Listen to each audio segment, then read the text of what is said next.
ba minsan pag na-discourage po tayo, parang inisip natin, Lord, kunin mo na ako. Malaki, oo. Mabigat, oo. Masakit, oo. Pero ang point ko, pansamantala lang yan. Pero ang suicide ay ano?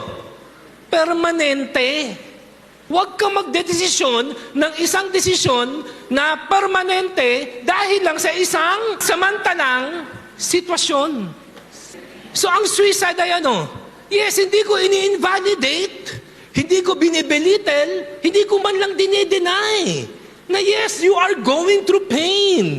But what I'm saying is, suicide is not.